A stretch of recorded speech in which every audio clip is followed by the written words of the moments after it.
Hello guys, कैसे हैं आप सब। स्वागत है आप सभी का एक बार फिर आपके अपने चैनल नॉलेज सिटी में। दोस्तों, जैसा कि आप सभी को पता है, हमारा advertising, personal selling and salesmanship जो कि सब्जेक्ट है बीकॉम के अंदर, वो चल रहा है। यूनिट नंबर 1 खत्म कर चुके हैं। यूनिट नंबर 2 का चैप्टर नंबर 1 भी फिनिश हो चुका है। आज चैप्टर नंबर 2 की बात करेंगे। शुरू करते हैं। Creative strategy. पिछली क्लास में हमने जाना था क्रिएटिविटी इन एडवर्टाइजिंग के बारे में, कि एडवर्टाइजिंग करना जरूरी है लेकिन उसे क्रिएटिव तरीके से करना उससे भी ज़्यादा जरूरी है। आज हम जानेंगे कैसे हम क्रिएटिविटी कर सकते हैं एडवर्टाइजिंग के अंदर। तो क्रिएटिविटी स्ट्रेटेजी क्या होगी, देखते हैं। The key format element in the print advertising are headline, sub head, body copy, slogan, scene, logo, signature, visual element and layout. ये सारे पॉइंटों को आपको अपने एडवर्टाइजिंग के अंदर शामिल करना है, तभी आपका एडवर्टीजमेंट कैसे लगेगा, क्रिएटिव लगेगा।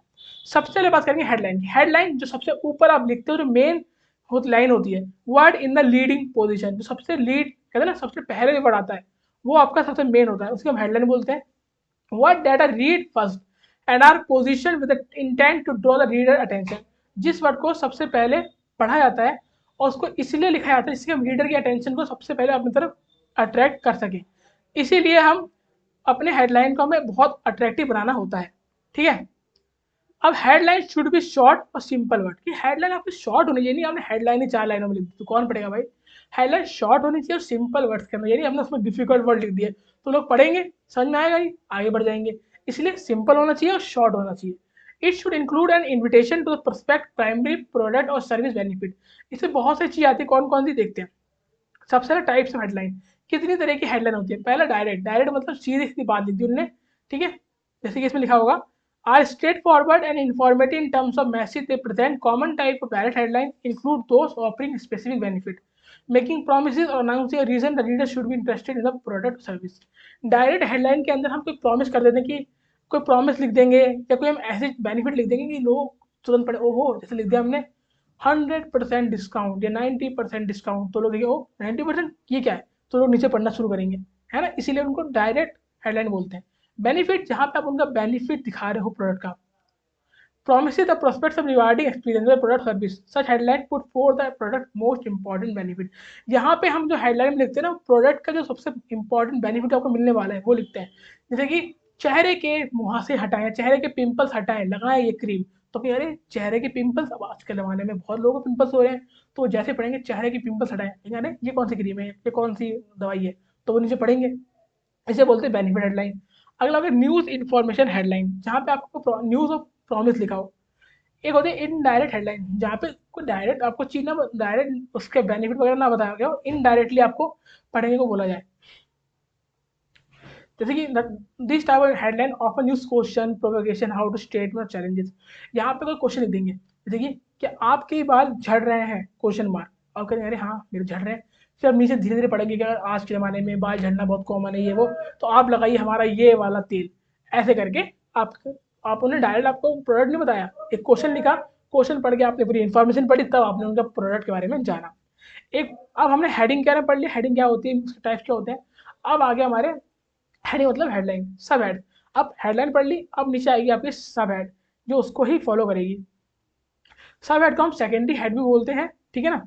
या एडिशनल स्मॉलर हेडलाइन, एक हेडलाइन हो गई, उसकी एडिशनल एक स्मॉलर हेडलाइन होती है जो कि पढ़ी जाती है, ठीक है। इसको हम इटैलिक टाइप में लिख सकते हैं। ठीक है। अब आता है हमारा बॉडी कॉपी। बॉडी कॉपी दोस्तों बहुत इंपॉर्टेंट। बॉडी कॉपी वो मेन पॉइंट है, वो मेन लाइन होती है जो आपके प्रोडक्ट को डिस्क्राइब करती है। The main text portion of the print add is called body copy. जो मेन टेक्स्ट पोर्शन होता है, जो मेन चीज लिखी है आपने प्रोडक्ट के बारे में, वही आपकी बॉडी कॉपी कहलाती है। ठीक है, या इसे आप कॉपी भी कह सकते हैं। तो आपको बॉडी कॉपी आपसे शॉर्ट नोट में पूछ सकता है मीनिंग क्या होता है। तो द मेन टेक्स्ट पोर्शन और द प्रिंट एड, जो एड का एडवर्टीजमेंट का मेन टेक्स्ट पोर्शन होता है, उसको हम बॉडी कॉपी बोलते हैं। विजुअल एलिमेंट, कि जो आप अपने ऐड के अंदर कोई विजुअल एलिमेंट दिखाएं लोगों को, उन्हीं को बोलते हैं विजुअल एलिमेंट्स, ठीक है ना। कभी क्या दोस्तों, हम मैसेज लिखते नहीं है, हम कोई ड्राइंग बना देते हैं, ड्राइंग के थ्रू अपना मैसेज लोगों तक कन्वे करते हैं। जैसे कि एक व्यक्ति है जो दीवारों पे थूक रहा है, दीवारों पे थूक रहा है और हमने वहाँ पे क्रॉस बना दिया। इसका मतलब क्या है कि दीवारों पे थूकना नहीं चाहिए। यहाँ पे आपने कुछ लिखा नहीं, लेकिन आपके एक विजुअल एलिमेंट, एक ड्राइंग के थ्रू आपने लोगों तक मैसेज पहुंचा दिया कि एक आदमी सिगरेट पी रहा है, उसका बच्चा मना कर रहा है, तो ये क्या है, विजुअल एलिमेंट। सी लोगो सिग्नेचर, कभी लोगो से, सी से, सिग्नेचर से भी अपने एडवर्टीजमेंट के जो कंटेंट है, जो मैसेज उसको लोगों तक कन्वे करते हैं। इससे होता क्या है, capture the reader attention, reader की अटेंशन आप कैप्चर कर सकते हो। आपके अपने क्लेम को क्लैरिफाई कर सकते हो, ठीक है ना। एडवर्टीजमेंट के सब्जेक्ट को आइडेंटिफाई कर सकते हो, है ना। रीडर के अंदर आप जो इंटरेस्ट है अपने प्रोडक्ट को लेके उसे अरोस, मतलब रीडर के मन में आपके प्रोडक्ट को लेके इंटरेस्ट है तो बढ़ा सकते हो, भाई आपको हमारा प्रोडक्ट क्यों लेना चाहिए, ठीक है ना। Layout, a layout is an orderly arrangement of headline, sub head, body copy, slogan. Layout मतलब होता है आपकी headline, sub head, body copy, slogan, seal, logo, signature, visual element, इन सबको लाइन से लगा के लोगों के सामने पेश करते हो, उसी को हम लेआउट बोलते हैं, ठीक है। Example of few type of layout, example हो गया फ्रेम हो गया, पिक्चर विंडो हो गया, इसको है ना, ये सब नहीं पूछते। Design principal, ad must be designed to capture the reader attention immediately as the advertiser has only a second or two to capture the reader attention। आपका ऐड ऐसा होना चाहिए पढ़ते के साथ ही अटेंशन पकड़ ले, ये नहीं कि लोग घंटे और पढ़ रहे हैं तभी समझ में नहीं आ रहा, क्योंकि दोस्तों आजकल के लोगों का जो टाइम स्पैन है बहुत कम हो चुका है।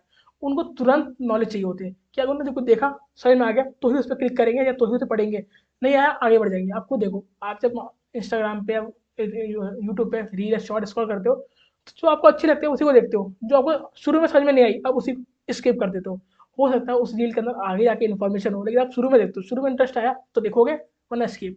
सेम एडवर्टीजमेंट में होता है, अगर आपको शुरू में इंटरेस्ट आया तो आप पढ़ोगे वरना नहीं, इसलिए आपका एडवर्टीजमेंट ऐसा होना चाहिए जो शुरू में लोगों के मन में इंटरेस्ट जगा दे, इसलिए लोग उसे पूरा पढ़ें। इसी को बोलते हैं design principal. Using colour, colour का कलर कॉम्बिनेशन बहुत जरूरी है। कलर लोगों का सॉरी, कलर लोगों के अट्रैक्शन को अट्रैक्ट करता है, लोगों के अटेंशन को अट्रैक्ट करता है। क्रिएटिव टेलीविजन कमर्शियल, आपके टेलीविजन, अब आप टेलीविजन पर अपना ऐड चला रहे हो तो आपका क्रिएटिव होना चाहिए, जैसे कि आप बहुत सारे ऐड देखते हो जो अच्छी अच्छी स्टोरियाँ सुनाते हैं, जो मोरल देती हैं, उसके बाद अपना ऐड बताते हैं, तो आपको क्रिएटिव तरीका होना चाहिए। वीडियो एलिमेंट, वीडियो एलिमेंट बहुत अच्छा होना चाहिए, सिंबल, कलर, कैरेक्टर, ग्राफिक्स सब कुछ इसमें होना चाहिए। ऑडियो एलिमेंट में क्या, ऑडियो साफ होनी चाहिए, नहीं ये शोर आ रहा है, क्लियर ऑडियो होनी चाहिए बढ़िया बैकग्राउंड म्यूजिक के साथ, जिससे लोगों को सुनने में इंटरेस्ट आए। Planning and production of television commercial, आपको अगर आपका ऐड टीवी पे उतारना है, टेलीविजन पे उतारना है, तो पूरी एक स्क्रिप्ट रेडी करनी होगी, लोगों को सेलेक्ट करना होगा कि हमारा ऐड अच्छे तरीके से लोगों के सामने प्रेजेंट हो, तो उसके लिए पूरी प्लानिंग करनी होनी चाहिए, ठीक है। एक होता है प्री प्रोडक्टिव फेज, एक होता है प्रोडक्शन फेज, एक होता है पोस्ट। कि प्रोडक्शन से पहले क्या करना है आपको, मतलब आपकी जो एडवर्टीजमेंट है एडवर्टाइज करने से पहले क्या करना है, उस करने के टाइम क्या करना है, करने के बाद क्या करना है। All the activity undertaken before the actual shooting और रिकॉर्डिंग ऑफ द कमर्शियल, कोई भी आप ऐड शूट करोगे उससे पहले आपको सिलेक्शन डायरेक्टर सेलेक्ट करना होगा। कंस्ट्रक्शन, कि आपको एक सेट बनाना होगा पूरा, ठीक है। लोकेशन डिसाइड करनी होगी कि कहाँ बनाएंगे, मतलब अपना जो भी आप शूटिंग करना चाहते हो। कास्टिंग, किस किस को आप कास्ट करोगे, मतलब किस किस को रखोगे उस ऐड के अंदर। Agency and client approval, pre production meeting सब करोगे, ठीक है। थ्रू क्या करोगे, लोकेशन और सेट शूट करोगे, टैलेंट अरेंजमेंट करोगे, बाद में क्या करोगे, एडिटिंग करोगे, प्रोसेसिंग करोगे, मिक्सिंग ऑडियो करोगे, रिलीज करोगे, तो ये सारे काम होते हैं, ठीक है। क्रिएटिंग रेडियो कमर्शियल, अब रेडियो कमर्शियल आजकल लोग ऐड के थ्रू भी अपना प्रोडक्ट का एडवर्टीजमेंट करते हैं, तो उसके लिए भी आपको चूज करना पड़ेगा। आजकल रेडियो चैनल बहुत सारे 93, 99 है ना, कौन सा रेडियो प्लेटफॉर्म चूज करना है, किस तरीके से आपको लोगों को बताना है, मतलब कोई फनी स्टोरी के साथ बताना है, कोई मोरल स्टोरी के साथ बताना है ना, किस स्टोरी के साथ रिलेट करके आपको अपने ऐड को लोगों तक पहुंचाना है, वो भी आपको पता होना चाहिए, ठीक है। क्रिएटिंग इंटरनेट, तो इंटरनेट एडिटेशन तो आजकल बहुत ज़रूरी है, आजकल इंटरनेट एडिटेशन बहुत इंपॉर्टेंट बन चुका है, इसमें चैप्टर है इसी यूनिट के अंदर, आगे डिस्कस करेंगे। इंटरनेट एडवर्टीजमेंट बहुत ज़रूरी है लोगों के दोस्तों, और आजकल लोग इंटरनेट पे ही अपना एडवर्टीजमेंट चलाते हैं, तो इंटरनेट पे भी आपको सोचना पड़ेगा कौन से प्लेटफॉर्म पे करना है, कैसे करना है, किस कंटेंट क्रिएटर को चूज़ करना है, किस इन्फ्लुएंसर को चूज़ करना है अपने ऐड को प्रमोट करने के लिए, है ना ये सब। तो गाइस यहाँ पे आपका चैप्टर नंबर 2 भी फिनिश हुआ। आई होप आपको चैप्टर नंबर 2 समझ में आ गया हो। कोई डाउट हो तो आप कमेंट बॉक्स में पूछ सकते हैं। अच्छा, तो वीडियो को लाइक करें, कमेंट करें, शेयर करें। मिलता हूँ ना आपको नेक्स्ट क्लास में, तब तक के लिए गुड बाय।